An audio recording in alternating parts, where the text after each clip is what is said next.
মির্চির বিশেষ নিবেদন Times of পুরাণ।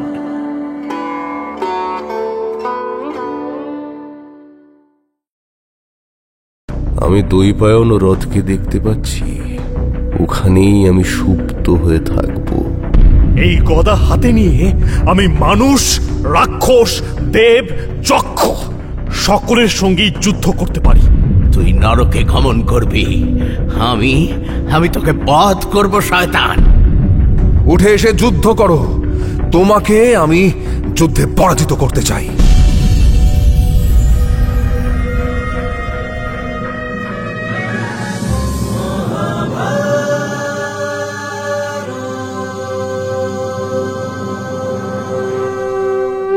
মহাভারত চিরকালের চিরনতুন। মহর্ষি বেদব্যাস রচিত মহাকাব্য মহাভারতের বাংলা অনুবাদ করেছেন হরিদাস সিদ্ধান্ত বাগীশ, কালীপ্রসন্ন সিংহ, রাজশেখর বসু সহ অনেক বিদগ্ধ পণ্ডিত। সেই সব জনপ্রিয় অনুবাদ এবং প্রচলিত ভাষ্যকে ভিত্তি করে সহজ ভাষায় মহাভারতের নাট্যরূপ দেওয়া হল শুধুমাত্র আপনার জন্য। প্রযোজনা প্যাস্টেল এন্টারটেইনমেন্ট। রণভূমিতে দুঃশাসনকে বধ করে তার রক্তপান করলেন ভীমসেন। কৌরব রাজসভায় দেওয়া তাঁর প্রতিশ্রুতি পূর্ণ হল। ভীমের ওই ভয়ানক মূর্তি দেখে কৌরব সৈন্যগণ কুরুক্ষেত্র ত্যাগ করে দলে দলে পলায়ন করতে লাগল। দুঃশাসনের বীরগতি লাভের পরে কৌরব সৈন্যদের অধিনায়কত্ব করতে এলেন মদ্ররাজ শল্য। যুধিষ্ঠিরের সঙ্গে তার ভয়ানক যুদ্ধ শুরু হল। তারপর দুঃশাসনের মৃত্যুর পর রণক্ষেত্র কুরুক্ষেত্রে দুর্যোধনের রক্ষক হয়ে দাঁড়াল গান্ধার রাজ শকুনি এবং তার মহাবীর পুত্র উলুক। পাশা খেলায় এবং রণাঙ্গনে শকুনির দক্ষতা প্রশ্নাতীত।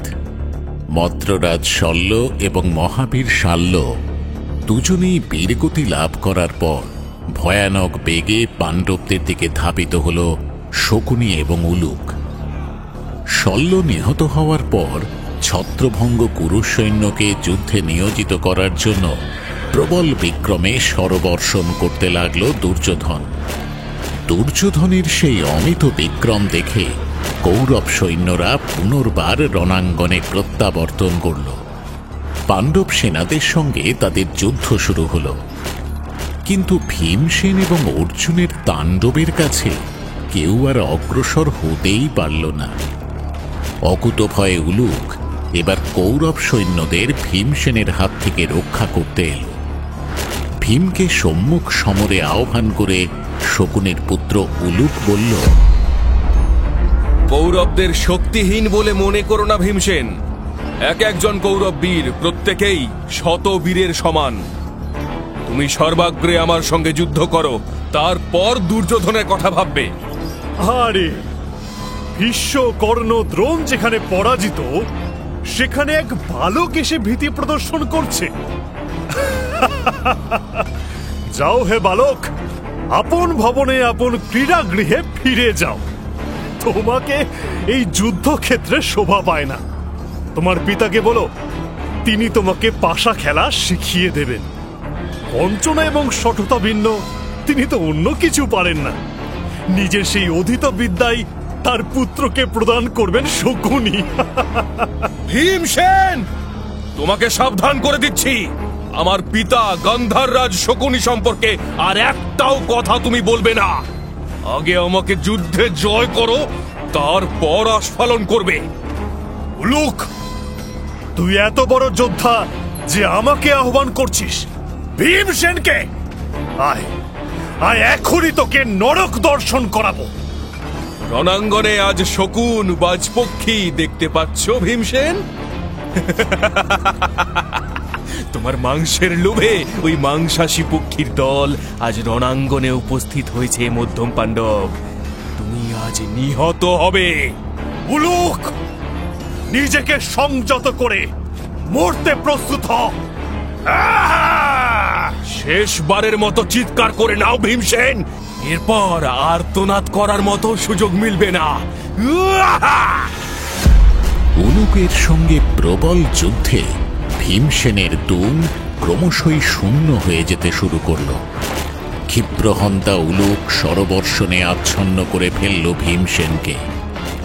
ওদিকে কৃপাচার্য, অশ্বত্থামা এবং কৃতবর্মা মিলিত হয়ে দুর্যোধনকে সাহায্য করতে এলে ধৃষ্টদ্যুম্ন দুর্যোধনের রথের অশ্ব এবং সারথি বিনাশ করল।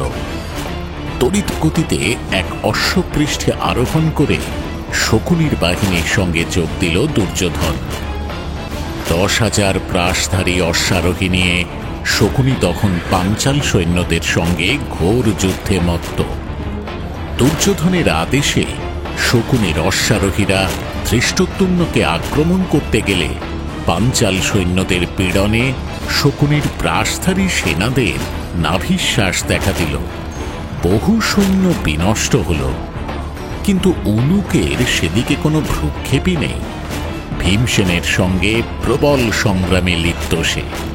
গান্ধার সৈন্যদের ক্ষয়িষ্ণু দশা দেখে দুর্যোধন এবার শকুনিকে জিজ্ঞাসা করল, মাতুল, দূত সভায় আপনার যে দানে আমরা এতবার জয়লাভ করলাম, আজ আপনার সেই জয় সূচক কৌশল আমাদের কোনো কাজে আসছে না মাতুল। আমাদের শক্তি ক্ষয় হচ্ছে, মহারথীদের বিনাশ ঘটছে। আমার যতজন প্রকৃত সুহৃদ ছিলেন সকলেই একে একে বীরগতি লাভ করেছেন। এই অবস্থায় আমাদের কি করণীয় মাতুল? কুলগুরু এখনো সন্ধির কথা বলছেন, কিন্তু সন্ধিতে আমার রুচি নেই। আমি কখনো মাথা নত করতে পারবো না। আপনার অন্তিম কোনো কৌশলের কথা কি স্মরণে আসছে? বলুন মাতুল, বলুন। বৎস দুর্যোধন, দূত সভা এবং রণাঙ্গনের মধ্যে কোনো সাদৃশ্য নেই। হ্যাঁ, আমি পাশা খেলায় অত্যন্ত নিপুণ, তার সুফলও তুমি লাভ করেছ। 13 বর্ষব্যাপী নিরুদ্বেগে এক বিশাল সাম্রাজ্য ভোগ করেছ তুমি। বিশ্ব, দ্রোণ, কৃপর মতো জগতের শ্রেষ্ঠ বীরগণ তোমার পক্ষে যুদ্ধ করেছেন। তাদের যে কোনো একজনই সমগ্র বিশ্ব জয় করতে পারেন, কিন্তু তা সত্ত্বেও তোমার জন্য তারা প্রকৃত যুদ্ধ করেননি। পাণ্ডবদের প্রতি দয়া পরবশ হয়ে তাদের জয়ের পথ প্রশস্ত করে দিয়েছেন তারা তোমার জয় চাননি দুর্যোধন। এখন নতুন করে আর কোন কৌশল বাকি আছে রাজা?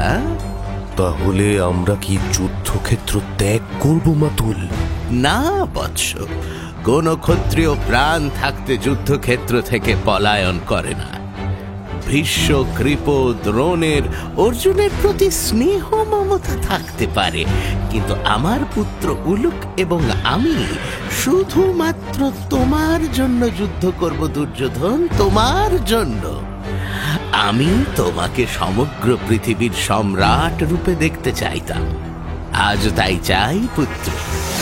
উলুকের সঙ্গে ভীমসেনের প্রবল সংগ্রামের মধ্যে ধৃতরাষ্ট্রের 12 পুত্র এবার উলুককে রক্ষা করার জন্য অগ্রসর হল, কিন্তু ভীমের পরাক্রমের কাছে তারা সকলেই পরাজিত হল। দুর্মর্শন, শ্রুতান্ত, জৈত্র প্রমুখ ধৃতরাষ্ট্রের 12 পুত্র ওই যুদ্ধক্ষেত্রে ভীমের হাতে নিহত হল। দুর্যোধনের ভ্রাতা সুদর্শনও ভীমের হাতে প্রাণ হারাল, কিন্তু শকুনি পুত্র উলুকের বীর বিক্রম তখনও অব্যাহত। প্রচণ্ড যুদ্ধের পর উলুকের নিক্ষেপ করা এক লৌহ বাণে ভীমের বর্ম বিদীর্ণ হলে সহদেব এসে উলুককে আক্রমণ করল। এক মারাত্মক বাণযুদ্ধের পর কালান্তক এক ভল্ল নিক্ষেপ করল সহদেব। আকস্মিকভাবে সেই ভল্ল এসে উলুকের শিরশ্ছেদ করল। পাণ্ডব শিবিরে আনন্দের লহরী উঠল, বিজয় শঙ্খে ধ্বনি তুলল ভীমসেন। উলুকের পতনের সংবাদ শকুনির কর্ণগোচর হলে প্রবল দুঃখে এবং যন্ত্রণায় স্তব্ধ হয়ে রইল গান্ধার রাজ শকুনি। প্রাণ প্রিয় সন্তানের শোক সহ্য করে এবার গান্ধার দেশের প্রসিদ্ধ মায়াবিদ্যা অবলম্বন করে পাণ্ডবদের সঙ্গে যুদ্ধ করতে লাগল সে। কিন্তু তার সমূহ মায়া পরাভূত করে মূর্তিমান কালের মতো শকুনির দিকে ধাবিত হল সহদেব।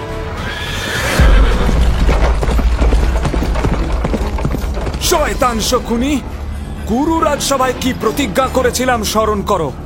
এবার সেই প্রতিজ্ঞা পালনের সময় সমাগত হয়েছে। প্রস্তুত হও শকুনি, তোমার মরণকাল আসন্ন।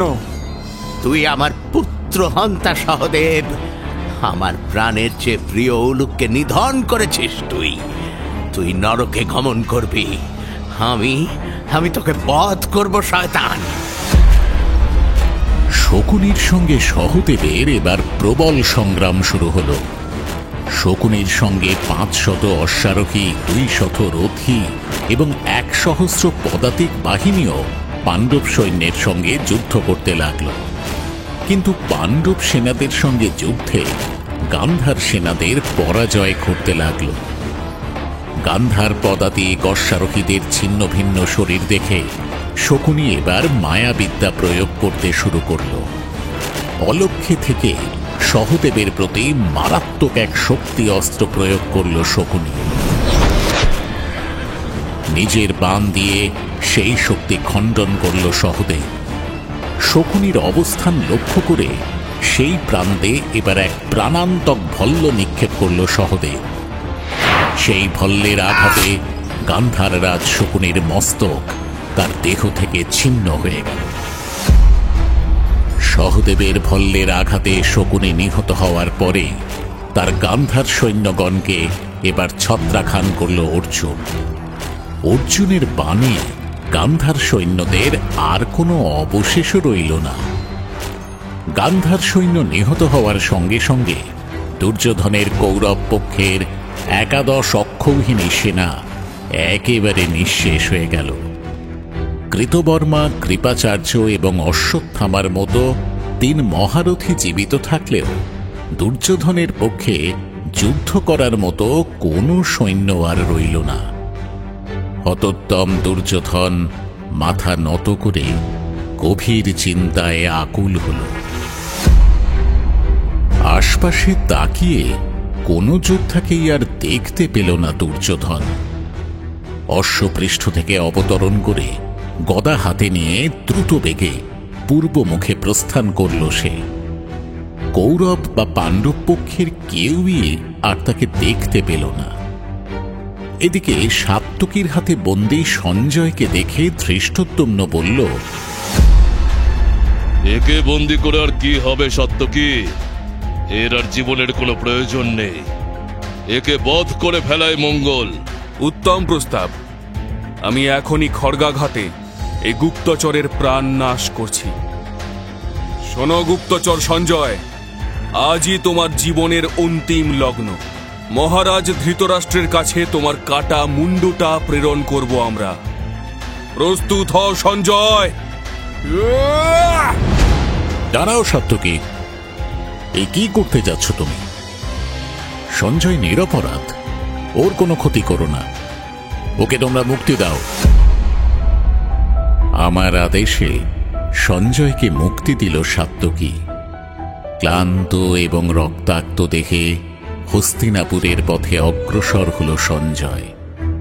তার অস্ত্র নেই, বর্ম নেই, একমাত্র শোণিত ব্যতীত যুদ্ধের আর কোনো চিহ্নই তার দেহে নেই।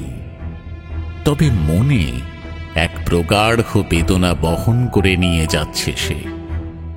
পৃথিবীর শ্রেষ্ঠ শক্তিশালী রাজবংশের গৌরব, সম্মান, যশ সবই ওই কুরুক্ষেত্রের ধুলিতে, রক্তে, অস্ত্রে এবং স্তূপাকৃতি মৃত শরীরের পাশে পতিত রয়েছে। স্বজনবধের ঘোর মত্ততার শেষে রণক্লান্ত যুদ্ধভূমিতে সূর্য অস্ত যাচ্ছে এবার। হস্তিনাপুরের বিজয় দুন্ধুভিকেই যেন অস্ত যেতে দেখছে সে। ধীর পদবিক্ষেপে হস্তিনাপুরের পথে এক ক্রোশ পথ পার হয়ে গেল সে। আপন মনেই যাচ্ছিল সঞ্জয়। শূন্য পথে হঠাৎ সে দেখতে পেল হস্তিনাপুরের মুকুটহীন রাজা গদা হাতে একা দণ্ডায়মান। গাঢ় অমানিসার মতো মুখ, শরীরে কয়েক যুগের ক্লান্তি, দু চোখে অশ্রু। এ কি রাজা দুর্যোধন? যুদ্ধক্ষেত্র থেকে আসছো সঞ্জয়? আমিও বন্দী হয়েছিলাম রাজা। মহর্ষি ব্যাসের আদেশে পাণ্ডব বীর সাত্যকী আমার বন্ধন মোচন করেছেন। হস্তিনাপুরে প্রত্যাবর্তন করছি আমি। কুরুক্ষেত্রে কৌরব পক্ষের কে কে জীবিত আছেন সঞ্জয়? আপনার সকল ভ্রাতায় নিহত হয়েছেন রাজা। আপনার সকল সৈন্যের পতন ঘটেছে। শুধু কৃতবর্মা, অশ্বত্থামা আর কৃপাচার্য জীবিত রয়েছেন। পাণ্ডবদের 2000 রথ, 700 হস্তি, 5000 অশ্ব এবং 10,000 পদাতিক এখনো জীবিত আছেন রাজা। আমার আর কেউ রইল না সঞ্জয়। আমি সম্পূর্ণ নির্বান্ধব। একমাত্র তুমি ভিন্ন। আমার আর কোনো সহায় নেই মিত্র। তুমি হস্তিনাপুরে যাচ্ছ তো? মহারাজ ধৃতরাষ্ট্রকে আমার প্রণাম জানিও। তাকে বলো তাঁর পুত্রের সকল সহায় বিনষ্ট হয়েছে। সে এখন দৈপায়ন হ্রদে আশ্রয় গ্রহণ করেছে। পাণ্ডবরা শীঘ্রই তাদের রাজ্য উদ্ধার করবে। এ অবস্থায় দুর্যোধনের জীবিত থাকার কোনো বাসনা নেই। যুদ্ধভূমি ত্যাগ করে ক্ষতবিক্ষত দেহে এই হ্রদের গভীরে নিদ্রাতুরের মতোই জীবিত আছে তাঁর পুত্র। যতক্ষণ না প্রাণবায়ু নির্গত হয় ততক্ষণ এখানে এইভাবেই থাকবে সে। যাও সঞ্জয়, আমার এই বার্তা মহারাজকে গিয়ে শুনিও। আমার প্রার্থনা শুনুন রাজা, আমার প্রার্থনা শুনুন।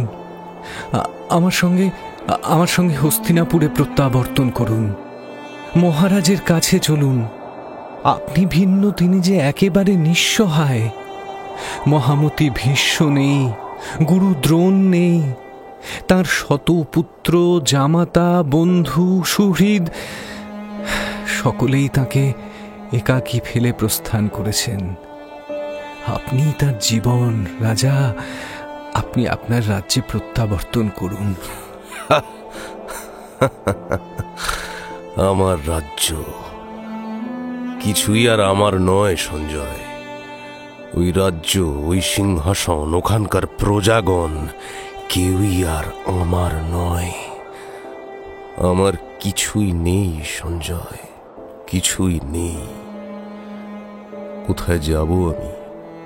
বলতে পারো কোথায় যাব?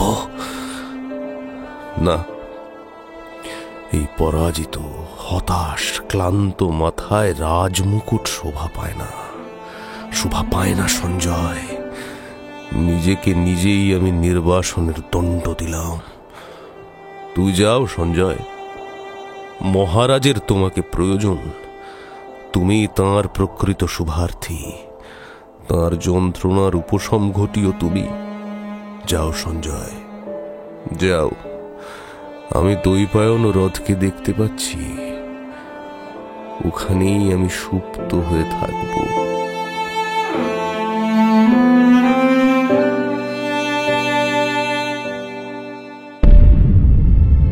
সঞ্জয়ের সম্মুখেই দৈপায়ন হ্রদে প্রবেশ করল দুর্যোধন। আপন মায়া দ্বারা সেই অতল জলস্তরকে নিস্তরঙ্গ করে তার গভীরে আত্মগোপন করে রইল দুর্যোধন। ঠিক সেই সময় কৃপাচার্য, কৃতবর্মা এবং অশ্বত্থামা সেই হ্রদের তীরে এসে উপস্থিত হল। সঞ্জয়কে দেখে রথ থেকে অবতরণ করল অশ্বত্থামা। সেখানে দাঁড়িয়ে থাকতে দেখে বিস্মিত অশ্বত্থামার প্রশ্নের উত্তরে দুর্যোধনের সংবাদ জানাল সঞ্জয়। সঞ্জয়ের মুখ থেকে সব শুনে হাহাকার করে উঠল অশ্বত্থামা। কি শোনালে সঞ্জয়? ধিক আমাকে, ধিক। এই সংবাদও আমায় শুনতে হলো। রাজা দুর্যোধন কি জানেন না অশ্বত্থামা এখনো জীবিত আছে? আমার শক্তির প্রতি রাজার কি কোনো আস্থা নেই? তিনি কি আমাকে এই যুদ্ধ জয়ের উপযোগী বলে মনে করেন না সঞ্জয়? তাহলে কেন তিনি এই কাজ করতে গেলেন? রাজা এখন বড় বিষণ্ণ হয়ে আছেন অশ্বত্থামা। তিনি আর রাজ্যে প্রত্যাবর্তন করতে চাইছেন না। তার পিতা মহারাজ ধৃতরাষ্ট্রের কাছেও যেতে চান না তিনি। রাজমুকুটেরও আর প্রত্যাশী নন। তাকে অনেক বোঝানোর চেষ্টা করেছি, কিন্তু না, দুর্যোধন তার সিদ্ধান্তে অনড়। তিনি আর কারোর জন্য অপেক্ষা করতে চান না। রাজা দুর্যোধনের সঙ্গে মিলিত হয়ে আমরা শত্রু জয় করতে সমর্থ সঞ্জয়। রাজা আমাদের ক্ষমতার প্রতি আস্থা রাখেননি, তা আমাদের দুর্ভাগ্য। কিন্তু এখনো আমরা নিজেরাই পাণ্ডবদের সম্পূর্ণভাবে জয় করতে না পারি, তাদের বিনষ্ট করতে তো সমর্থ। হায় রাজা, আমাদের জন্য অপেক্ষা করলেন না কেন? আপনার মতো মহারথীর এমন পরিণাম এ যে কল্পনাও করতে পারছি না দুর্যোধন। দৈপায়ন হ্রদের তীরে হাহাকার করতে লাগলো অশ্বত্থামা। দূর থেকে পাণ্ডবগণকে দেখতে পেয়ে তাকে সঙ্গে নিয়ে সবেগে সেখান থেকে প্রস্থান করলেন কৃপাচার্য। সূর্যাস্তের পর কৌরব শিবিরের সকলেই শুনল যে ধৃতরাষ্ট্রের মাত্র একজন ব্যতীত অন্য কোনো পুত্রই আর জীবিত নেই। এই সংবাদ শুনে দুর্যোধনের অমাত্যগণ অত্যন্ত ভীত হয়ে উঠল। যুদ্ধক্ষেত্র সংলগ্ন শিবিরে হস্তিনাপুরের যে রাজবধূগণ অপেক্ষা করছিল তাদের শোকও প্রকট হয়ে উঠল। এই শোক এবং ভীতি থেকে নিরপরাধ কর্মচারীদের রক্ষা করার জন্য কৃপাচার্য এবার অমাত্যগণকে আদেশ দিলেন, কাল প্রভাতেই শোকাকুল রাজবধূদের নিয়ে হস্তিনাপুরের পথে যাত্রা করবে। রক্ষকগণ তোমাদের সঙ্গে থাকবে। মহারাজ ধৃতরাষ্ট্রের কাছে গিয়ে তোমরা আশ্রয় গ্রহণ করো। শয্যা, প্রসাধন, রাজকীয় বস্ত্র সকল, অন্যান্য অস্ত্রাদি ইত্যাদি যে সকল উপকরণ শিবিরে রয়েছে সেগুলি রাজপুরীতে নিয়ে যেও তোমরা। যথা আজ্ঞা গুরুদেব, তাই হবে। পরদিন প্রভাতেই কৌরব রাজবধূদের নিয়ে রক্ষী এবং অমাত্য দল হস্তিনাপুরের পথে অগ্রসর হল। এতদিন যারা শুধুই অন্তঃপুরচারিণী ছিল, আজ সেই শোকাকুলা স্বামীহীনা রাজবধূগণকে দেখে ক্রন্দনে আকুল হয়ে উঠল সমগ্র রাজধানী। ধৃতরাষ্ট্রের পরিবারের জীবিত সদস্যগণ হস্তিনাপুরে প্রত্যাবর্তন করছে দেখে যুধিষ্ঠিরের অনুমতিক্রমে ধৃতরাষ্ট্রকে সান্ত্বনা প্রদান করতে গেল যুযুৎসু। যুদ্ধের কাহিনী বর্ণনা করে এবং দুর্যোধনের সংবাদ জানিয়ে পুনরায় যুধিষ্ঠিরের কাছে প্রত্যাবর্তন করল সে। এদিকে পাণ্ডবগণ কুরুক্ষেত্রের সর্বত্র দুর্যোধনের অন্বেষণ করছে। তাদের বাহন এবং সৈন্যবাহিনী ক্লান্ত হয়ে পড়লেও দুর্যোধনকে কেউ দেখতে পেল না। অগত্যা হতোদ্যম পাণ্ডবগণ আপন শিবিরে প্রত্যাবর্তন করল। পাণ্ডবগণের গতিবিধির প্রতি সতর্ক দৃষ্টি রেখেছিল অশ্বত্থামা।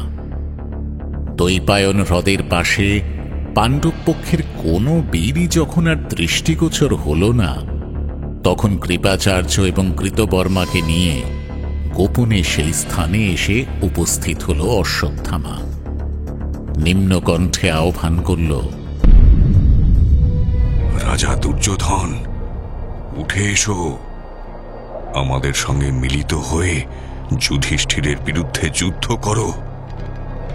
জয়লাভ করে পৃথিবী ভোগ করো, কিংবা প্রাণ ত্যাগ করে স্বর্গে গমন করবে। অশ্বত্থামা, তুমি জীবিত আছো মিত্র? কৌরব কুল তাহলে নিঃশেষ হয়ে যায়নি?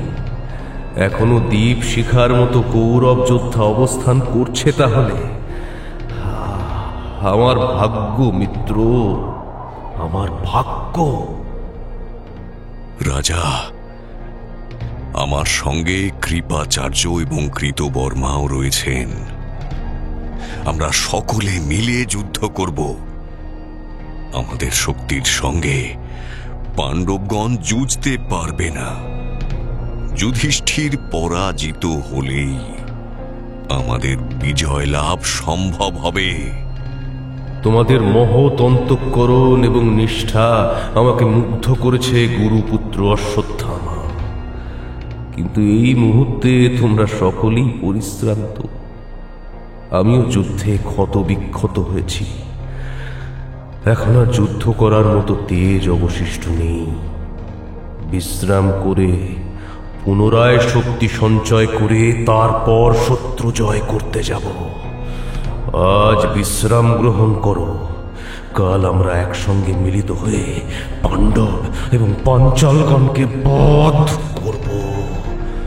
যাও অশ্বত্থামা, বিশ্রাম করো, যাও। অশ্বত্থামা, কৃপাচার্য এবং কৃতবর্মা এবার আপন শিবিরে প্রত্যাবর্তন করল। কিন্তু তাদের এই কথোপকথন কয়েকজন ব্যাধের কর্ণগোচর হল। ভীমসেনের জন্য প্রত্যহ মাংস বহন করে আনত তারা। অধিক পরিশ্রমে ক্লান্ত হয়ে হ্রদের কাছে তৃষ্ণা নিবারণ করতে এসেছিল। অশ্বত্থামা দৃষ্টিগোচর হওয়ার পরেই অন্তরালে সরে গিয়েছিল তারা। আর সেখান থেকেই অশ্বত্থামা এবং দুর্যোধনের সম্পূর্ণ কথোপকথন শুনতে পেয়ে পাণ্ডব শিবিরে প্রবেশ করে ভীমসেনকে সকল কথা জানাল তারা। পূর্বে রাজা যুধিষ্ঠির তাদের কাছে দুর্যোধনের সংবাদ জিজ্ঞাসা করেছিল।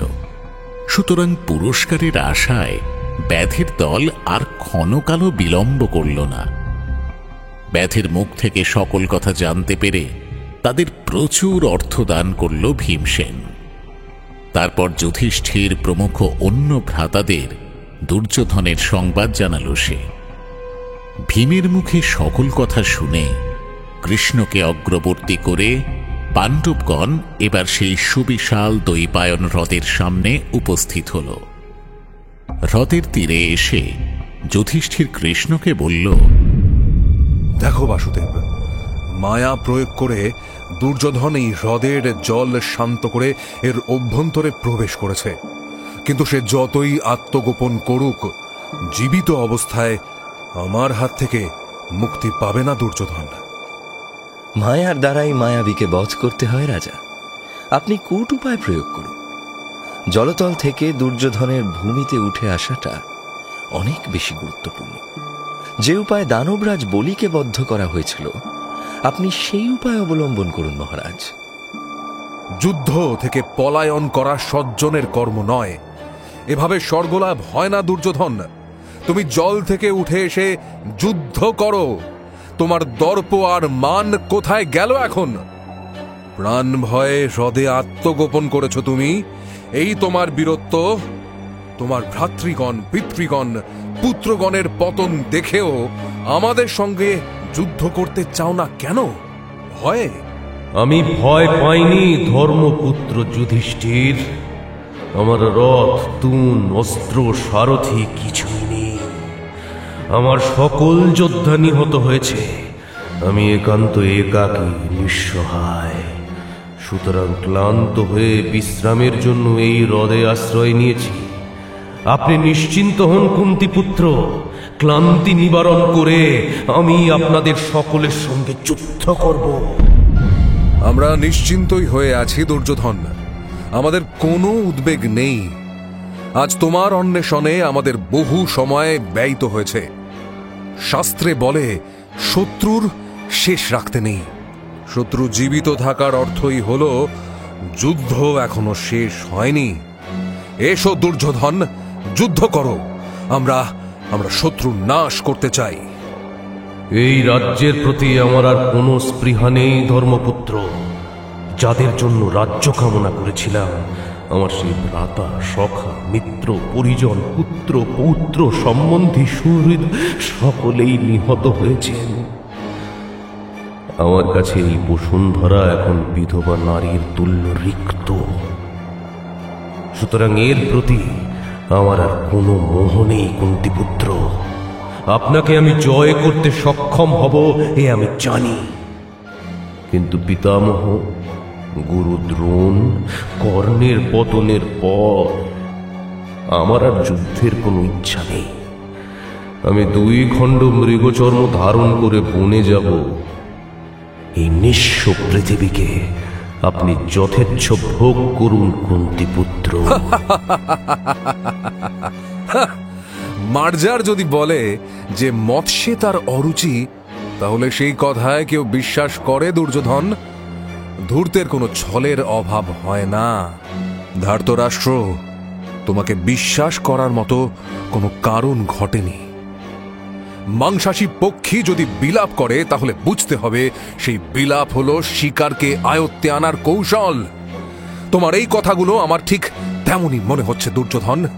যে জন্মে কোনো সাধুতার সঙ্গে পরিচিত হয়নি, সে যদি সাধু হতে চায়, তাহলে তার কথা কে বিশ্বাস করবে?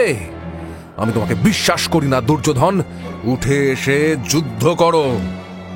কুন্তিপুত্র যুধিষ্ঠির, যে রাজ্য লাভের জন্য আপনি এখন আমার সঙ্গে যুদ্ধ কামনা করছেন, তা আমি আপনাকেই দিলাম। যান, যান, সিংহাসনে আরোহণ করুন যুধিষ্ঠির। তাতেই তো আপনার শান্তি হবে। যে সিংহাসন আমার প্রাণের চেয়ে অধিক প্রিয় স্বজনবর্গকে বিনষ্ট করেছে, সেই সিংহাসনে আমার কোনো প্রয়োজন নেই কুন্তিপুত্র। তুমি কি মোহগ্রস্ত হলে দুর্যোধন? যে রাজ্যে তোমার কোনো অধিকারী আর নেই, সেই রাজ্য তুমি দান করবে কি করে? আর তুমি দান করলেও বা আমি নেব কেন? যখন ধর্মানুসারে তোমার কাছে রাজ্য কামনা করেছিলাম, শান্তির প্রস্তাব প্রেরণ করেছিলাম, তখন আমাদের প্রস্তাবকে তুমি মান্যতা দাওনি। কৃষ্ণের সন্ধি প্রার্থনাকে ব্যর্থ করেছ তুমি দুর্যোধন। সূচের অগ্রে যে কণা মাত্র ভূমি ওঠে, তাও তুমি দিতে চাওনি। আর এখন সমগ্র পৃথিবী দান করতে চাইছো। তোমার হয় চিত্ত চাঞ্চল্য দেখা দিয়েছে, কিংবা এও তোমার এক সুগভীর কৌশল। পাপী দুর্যোধন, তোমার জীবন এখন আমার হাতে। তোমার বেঁচে থাকার কোনো অধিকার নেই। আমাদের বহু অনিষ্ট করেছো তুমি দুর্যোধন। এখন উঠে এসো, উঠে এসে যুদ্ধ করো। তোমাকে আমি যুদ্ধে পরাজিত করতে চাই। পূর্বে কখনো এমন বিদ্রূপ শোনেনি দুর্যোধন। বিশেষত মিষ্টবাক, স্বল্পভাষী, নীতিবান, ধর্মপ্রাণ যুধিষ্ঠিরের এমন তেজের কথা সে কল্পনাও করতে পারেনি। শশাগরা ধরনের সকল মানুষ যার প্রসাদ এবং প্রসন্নতার মুখাপেক্ষী ছিল, যার দান করা জীবন এবং সম্পদ পেয়ে মানুষ ধন্য হতো, আজ সেই রাজা দুর্যোধনকেই কিনা কটুবাক্য বলছে বনবাসী যুধিষ্ঠির। শৈশব থেকে এই রাজ সম্মানে অভ্যস্ত দুর্যোধনের কাছে এই অপমান মৃত্যুরও অধিক। নিঃশব্দে যুধিষ্ঠিরের অপমান শুনে দীর্ঘ শ্বাস ত্যাগ করল সে। শোকে, ক্লান্তিতে, আঘাতে দুর্যোধন এখন বিপর্যস্ত। ক্ষণকাল নীরব হয়ে রইল, তারপর ধীরে ধীরে বলল, কুন্তিপুত্র যুধিষ্ঠির, আপনাদের সুবৃহৎ রথ, গজ, অশ্ব, সারথি সবই রয়েছে, কিন্তু আমি একাকী, শোকার্ত, রথহীন, বাহনহীন। আপনাদের উপযুক্ত অস্ত্র এবং স্বপক্ষের যোদ্ধাগণ রয়েছে, আমার অস্ত্র এবং বন্ধু কেউই আর অবশিষ্ট নেই। এই অবস্থায় আপনারা যদি সকলে মিলে আমাকে বেষ্টন করে দাঁড়ান, তাহলে নিরস্ত্র নিঃসহায় পদচারী হয়ে কি করে যুদ্ধ করব আমি? আপনারা একে একে আমার সঙ্গে যুদ্ধ করুন। শেষ রাত্রির পর সূর্য যেমন সমস্ত নক্ষত্রকে বিনষ্ট করে, তেমন করে একে একে আপনাদের সকলকে বিনষ্ট করব আমি একাকী হলেও এখনো তেজহীন হইনি ধর্মপুত্র। আমার তেজে আপনাদের সকল গৌরব জ্বলে ভস্ম হয়ে যাবে। দুর্যোধন, এইবার তুমি ক্ষাত্র ধর্ম বুঝেছ, বীরের মতো কথা বলেছ, তোমার যুদ্ধে মতি হয়েছে। তোমার মনোমতো অস্ত্র নিয়ে এবার আমাদের সঙ্গে এক এক করে যুদ্ধ করো। তুমি যখন যার সঙ্গে তুমি যুদ্ধ করবে, অপরজন সেই সময় শুধুমাত্র দ্রষ্টা হয়ে থাকবে। গদা নিয়েই যুদ্ধ করব আমি, অন্য কোনো অস্ত্রে আমার প্রয়োজন নেই। যে কোনো একজন বীর মনোনীত করুন, আমি তাকে বধ করে অপর কোনো বীরের সঙ্গে যুদ্ধ করব। দুর্যোধন, তোমার মঙ্গলের জন্য যা বলছি শোনো। তুমি যদি কোনো একজন পাণ্ডবকেও জয় করতে পারো, তাহলে তুমি কুরু রাজ্যের রাজা হয়ে থাকবে। আর যদি নিহত হও, তাহলে স্বর্গ লাভ করবে। যুধিষ্ঠিরের বাক্যবাণ সহ্য করতে পারল না দুর্যোধন। দৈপায়ন হ্রদের সেই প্রশান্ত জলস্তর আলোড়িত করে নাগরাজের মতো সশব্দে নিঃশ্বাস ত্যাগ করতে করতে রৌপ্য বলয়ে শোভিত বিশালাকার গদা হাতে গভীর থেকে উঠে এলো দুর্যোধন।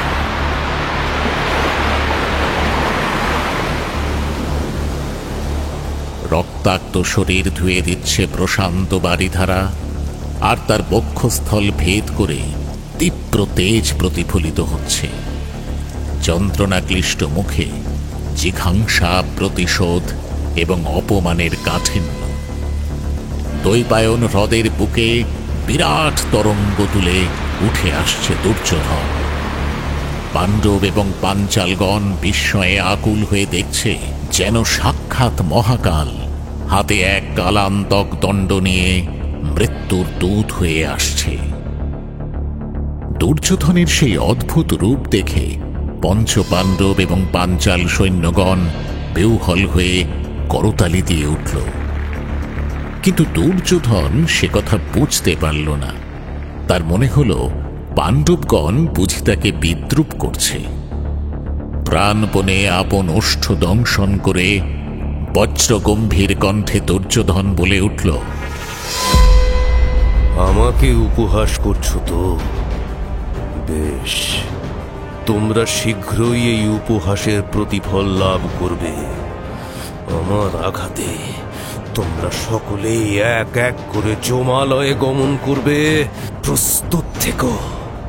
না দুর্যোধন, তোমাকে কেউ উপহাস করেনি।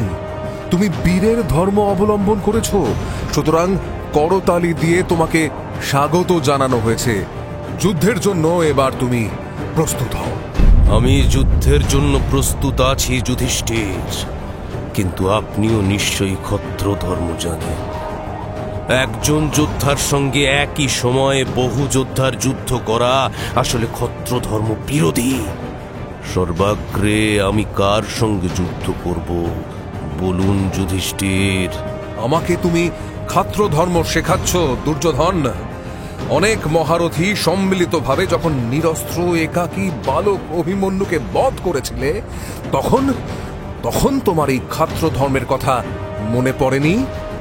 যতক্ষণ না কোনো মানুষের নিজের বিপদ দেখা দিচ্ছে, ততক্ষণ অবধি তার ধর্মের কথা মনে থাকে না। বিপদগ্রস্ত মানুষ সর্বাগ্রে ধর্ম অন্বেষণ করে, কিন্তু সম্পদের সময় নিজের হাতেই স্বর্গের দ্বার রুদ্ধ করে রাখে। না দুর্যোধন, আমি তা করব না।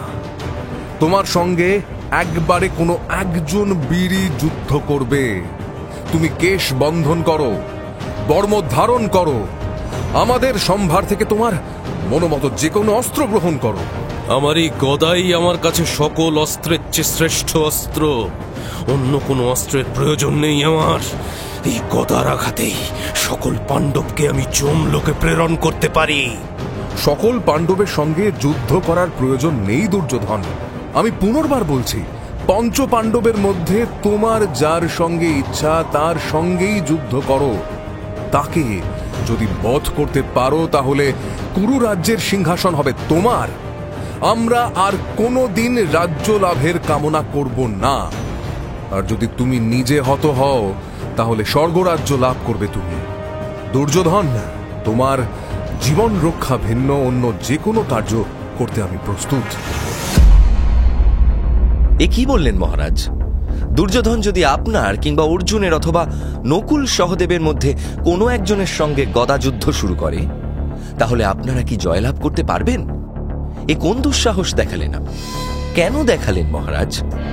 আপনি জানেন না, ভীমকে হত্যা করার অভিপ্রায় নিয়ে দীর্ঘ 13 বর্ষব্যাপী ভীমের এক লৌহ মূর্তিতে গদার আঘাত করে নিরন্তর অনুশীলন করেছে দুর্যোধন।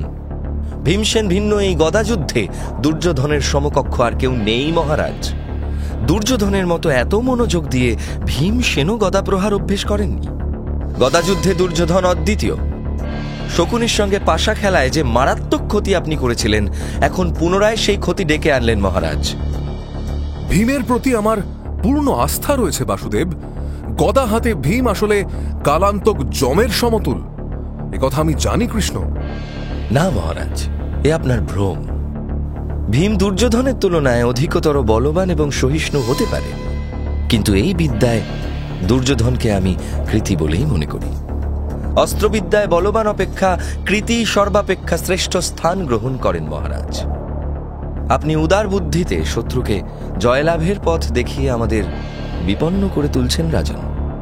ন্যায় যুদ্ধে দুর্যোধনকে পরাজিত করতে পারেন এমন কোনো মানুষ বা দেবতা আমি দেখিনি। কুন্তিপুত্রগণের ভাগ্যে রাজ সিংহাসন নেই। আপনারা চিরকাল বনবাসী হয়েই থাকবেন মহারাজ। তুমি হতাশ হয়েও না মধুসূদন। এই পাপিষ্ঠ দুর্যোধনকে আজ আমি বধ করবই, এই প্রতিজ্ঞা আমি করছি।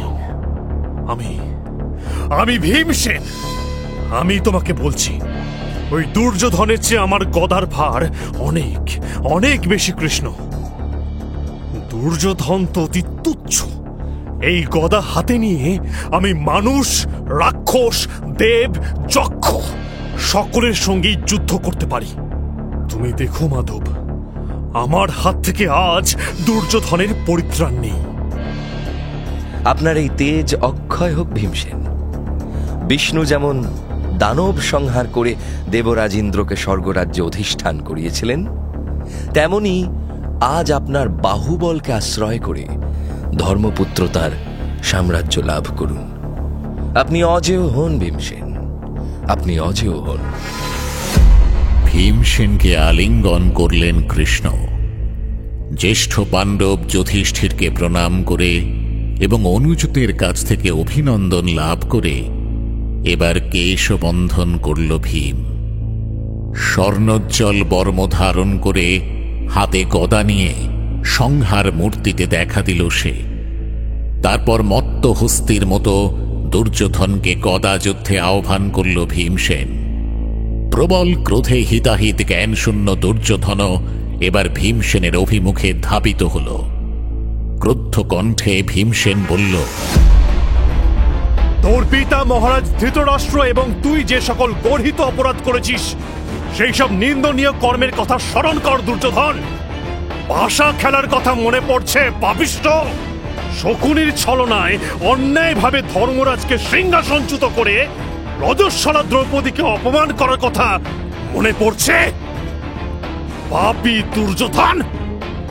বারণাবতের যতুগৃহদাহ, আমাকে বিষ প্রদান, পাঞ্চালীর অশ্রু, এই সমস্ত পাপ কর্মের প্রতিশোধ নেব আমি ভীমসেন।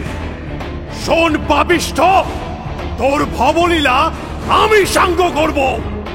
তোর মৃত্যুর সময় নিকটবর্তী হয়েছে ভীমসেন, তাই আমাকে বিশ্রাম থেকে উঠিয়ে এনে গদা যুদ্ধে আহ্বান করেছিস। অধিক বাক্য ব্যয় আর কি প্রয়োজন? ন্যায় যুদ্ধে আমাকে জয় করার স্বপ্ন দেখছিস? দেবরাজ ইন্দ্রের পক্ষেও তো অসম্ভব। আয় আয়, আজ তোকে বধ করে আমি শেষবারের মতো তৃপ্তি লাভ করব। বধ করবি? আমাকে বধ করবি? শোন, তোর জন্য পিতামহ ভীষ্ম আজ ষড়সজ্জা গ্রহণ করেছেন। গুরু দ্রোণ, মাতুল শল্য সহ মহাবলী রাজাগণ বীর গতি লাভ করেছেন। কুলনাশী নরাধম, একা তুই অবশিষ্ট আছিস। তবে আর বেশিক্ষণ এই পৃথিবীর সূর্যালোক তোকে দেখতে দেব না। আমার জননীর নামে আমি শপথ করে বলছি, তোকে বিনষ্ট না করে আমার মুক্তি হবে না।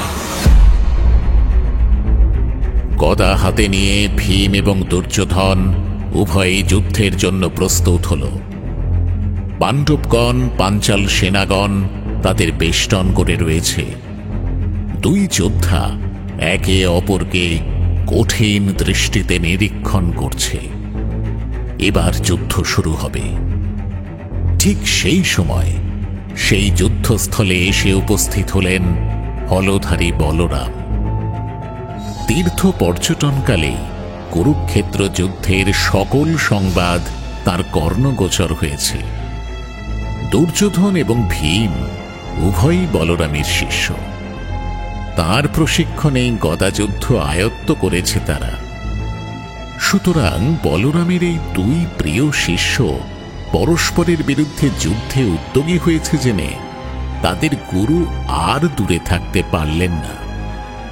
কুরুক্ষেত্রের যুদ্ধভূমিতে এই প্রথমবার এসে দাঁড়ালেন হলধারী বলরাম। জ্যেষ্ঠ ভ্রাতাকে সম্মুখে দেখে করজোড়ে অভিবাদন জানালেন কৃষ্ণ স্বয়ং। পাণ্ডবগণ মাথা নত করে শ্রদ্ধা প্রকাশ করল। আকস্মিকভাবে গুরুদেবকে দর্শন করে আনন্দে অধীর হয়ে উঠল দুর্যোধন। তার সকল ক্লান্তি দূরীভূত হল। নব উদ্যমে উঠে দাঁড়াল সে। এইবার শুরু হবে এক কালান্তক যুদ্ধ। ন্যায় যুদ্ধে দুর্যোধনকে পরাস্ত করতে পারল না ভীমসেন। অর্জুনের ইঙ্গিতে এক চরম অন্যায় ঘটাল সে। ক্রোধে জ্বলে উঠলেন বলরাম। বাসুদেব, কৃষ্ণ এবং ধর্মরাজ যুধিষ্ঠির ভীমের সেই অন্যায়কে উপেক্ষা করলেন। যুধিষ্ঠিরের ভীতি দূর করতে এবার ধৃতরাষ্ট্র এবং গান্ধারীর কাছে হস্তিনাপুরে গেলেন কৃষ্ণ।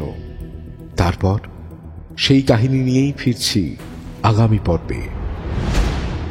শুনলেন মহাভারত।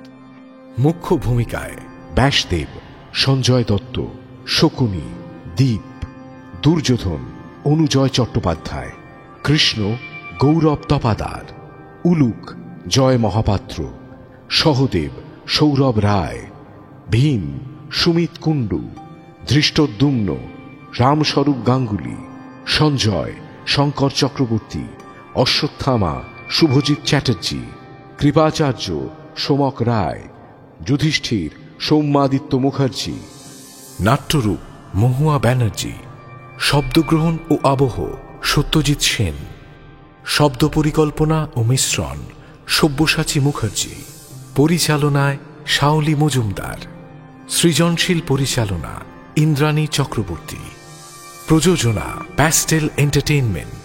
টাইমস অফ পুরাণ আপনার জন্য মির্চি বাংলা ইউটিউব চ্যানেল এবং গানা অ্যাপে।